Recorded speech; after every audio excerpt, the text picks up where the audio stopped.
Welcome to this episode of Carp Fix, and this week we are at Embryo's Devil's Lane Syndicate. It is July, the carp have long spawned, so they should be well on the munch, and for that reason I am really looking forward to this trip. There are some great carp in this lake, up to almost 50 pounds. I've been here around half an hour or so. I've already seen a few jump. Ash has just turned up. Let's go and have a walk round.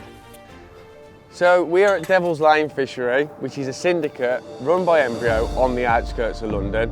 It is in Egham, which is very close to Staines and very close to Heathrow. In fact, we are right under the flight path for Heathrow, and there are planes going overhead every few minutes, which is a little bit of a pain when it comes to filming, because it means I have to stop every time a plane comes overhead because you simply would not hear me. But this really is an urban oasis. You would not believe the location when you're sat where I am now. You drive through a housing estate to get here, down some little back alley behind some houses, and then all of a sudden it opens up to this beautiful lake. It's around 15 acres in size. It is gin clear, and it has a stock of around 120 carp. Some of those are originals that were in here obviously when Embryo took it on. A lot of those are 20 pounders, but there are a handful of bigger ones, with the biggest being a fish known as the lung common that I think was last out at 47 odd. It could well be over 50 pound this year. It is a lovely old carp that gets caught very rarely. In fact, it reminds me of the Burfield common in some aspects. Obviously this lake's a lot smaller, but it's a similar looking fish, big lung golden common, rarely gets caught. In fact, it's only been caught 3 or 4 times in I think the 6 years or so that Embryo have had the lake, and it is a bit of a loner. Apparently it never gets caught in amongst hits of fish. It never gets seen with big groups of fish, and generally if it does get caught, it's a random bite away from the pack, and a lone bite. Like I say, it doesn't generally get caught with hits of fish, which, like I say, in some aspects reminds me of the Burfield common. It is a great carp that obviously I'd love to catch, but I think the chances of catching it on a random trip are very slim, but you never know.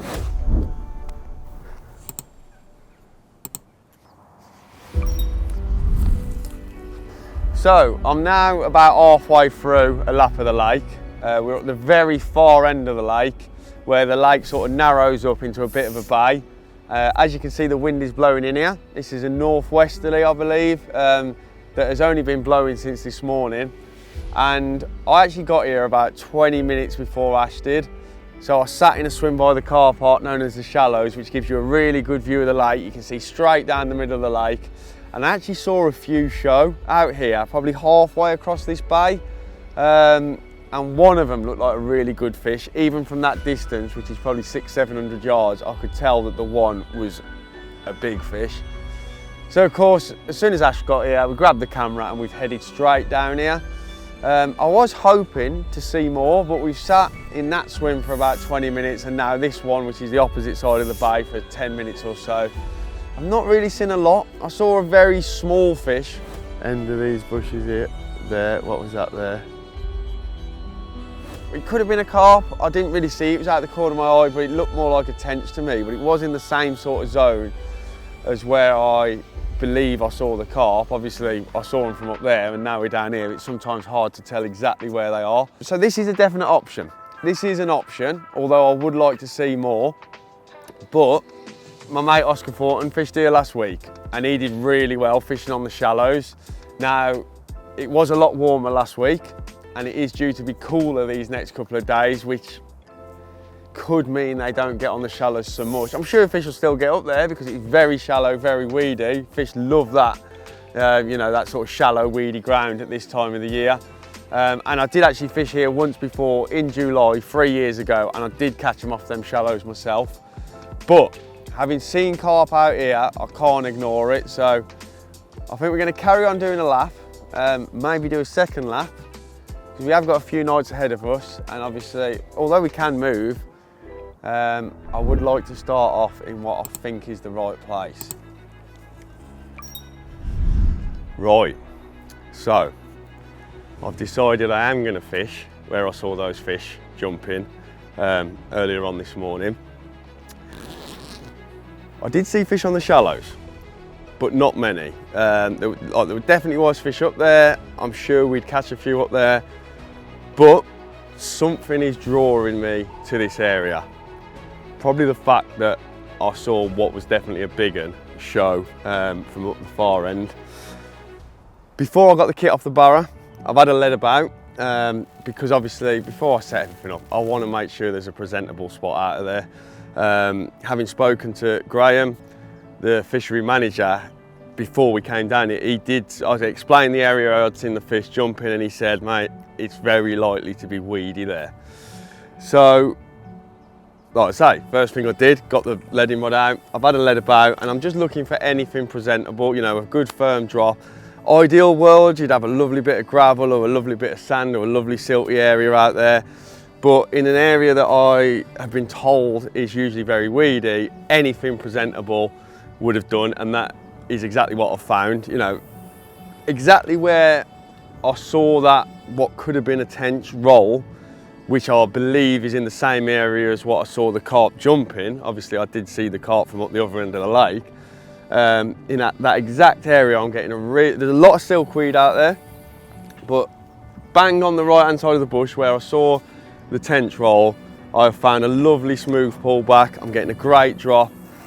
Feels like it's about 8-ish, 9-ish foot deep, so a nice depth. Left and right of that really good drop and the smooth pullback, it is a little bit softer, a little bit more silkweed, but still presentable, I believe, if I fish a popper.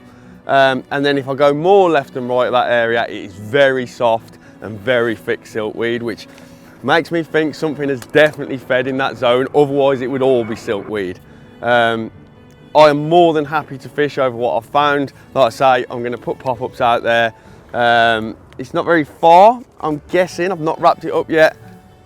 12, 13 wraps-ish.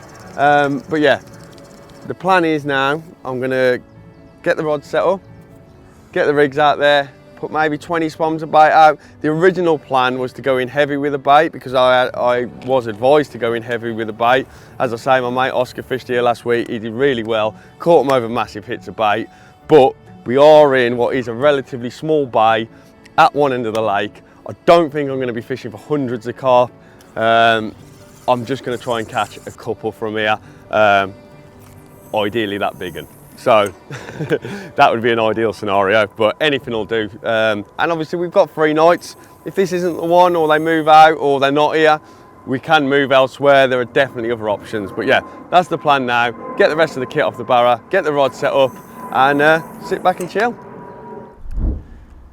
So as you can see, the rods are now out. I've decided to put all 3 rods on that same area out in the middle of the bay where I saw the carp. They're all fishing on pop-ups just to guarantee presentation over that little bit of silkweed that's out there. I've got 2 pinks out there, which is sort of my banker colour at this time of the year, and 1 on yellow. Now I do like a yellow pop-up, but more so in the winter. But I decided to put 1 on yellow because Oscar, who caught them last week, who I chatted to this morning, he caught all these on Snowman's top with yellow pop-ups. So I thought I'd try a yellow. I was gonna just put 20 spoms of bait out, but when I put the 20 spoms out, it didn't really feel like a lot. So I've actually put 35 out, which does sound like a lot, but it is July. The fish have spawned a few weeks ago. They are well on the munch. You know, they are obviously up for a bit of bait.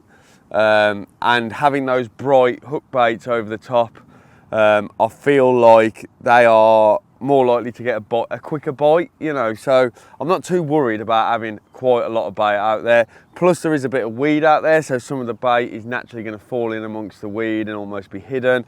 So yeah, 35 felt like a good amount. I hope I haven't overdone it. Not seen anything since getting the rods out, but it is the afternoon. It's the sort of time of the day you're not really going to see much. I'm just sort of hoping that A, they are still about, or if they're not, they'll come back in the morning. You know, the wind is blowing in here. It looks really good for this bay. My only slight concern is we are very much at one end of the lake. You know, it's one of those areas that the carp are either going to be here or they're not. You know, if you're out fishing in the middle of the pond, you're always going to have some kind of traffic. Whereas up here, we could be a long way away from fish. But I did see them here this morning. So hopefully they're back here in the morning. Fingers crossed, eh? After getting all that bait out, I cracked a beer as it was my birthday and sat back to chill for the evening, waiting for the following morning's bite time. Little did I expect to get a bite barely an hour and a half later. Ash. 35 spoms of bait, and that's took about an hour and a half. How about that? Right, this thing's going mental. It's in weed now. Well, I did not expect that. As I say, I put 35 spoms of bait out there this afternoon. The rods have probably been in an hour and a half. And as you can see, we are in. You'll have to excuse the plane going overhead. But yeah, this fish is just making its way out of the bay. Came on the yellow pop-up, believe it or not, left-hand rod. And what I didn't mention earlier is it's actually my birthday today. And I've not caught a carp on my birthday since 2016. So if I can land this fish, it'll be my first birthday carp in 8 years. So fingers crossed.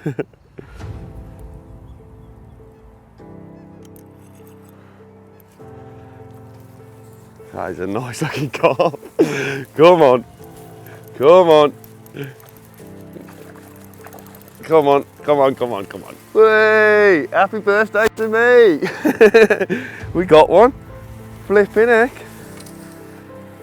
Oh, that did not take long. Can't believe that. 35 spoms of bait, that's a lot of bait. And that took no time at all. Not seen a carp all afternoon. Apart from this one.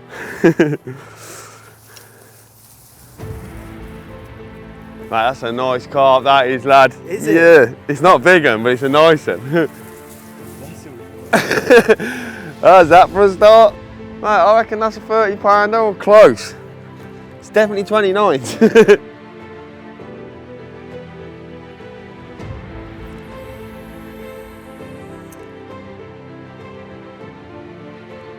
Banging. That's the one.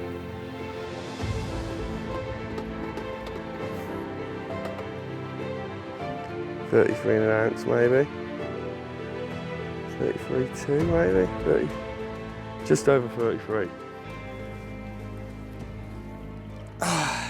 Well, although there are a handful of 40 pounders in this lake, I'd actually said to Ash just after getting the rods out that I'd be more than happy just to catch a 30 pounder on this trip. Never did I expect to catch one within an hour and a half of getting the rods in, and what a lovely carp it is too. 33 pounds this one, and to catch it on my birthday makes it all the more special.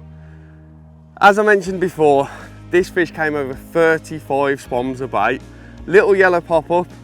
Now, no way have they eaten their way through that bait, so it just goes to show the power of fishing them little bright ones over bait. But to be honest, I'd have put money on it being one of the pinks, as they are my favourite colour at this time of the year. But we'll see how it goes. As it stands at the minute, I might be putting them all on yellows. But how about that? What a flipping start. Not even done a night yet. We've got 3 nights ahead of us. Loads of time for a few more. Give him another kiss. How about that? That's a mega carp. Happy days.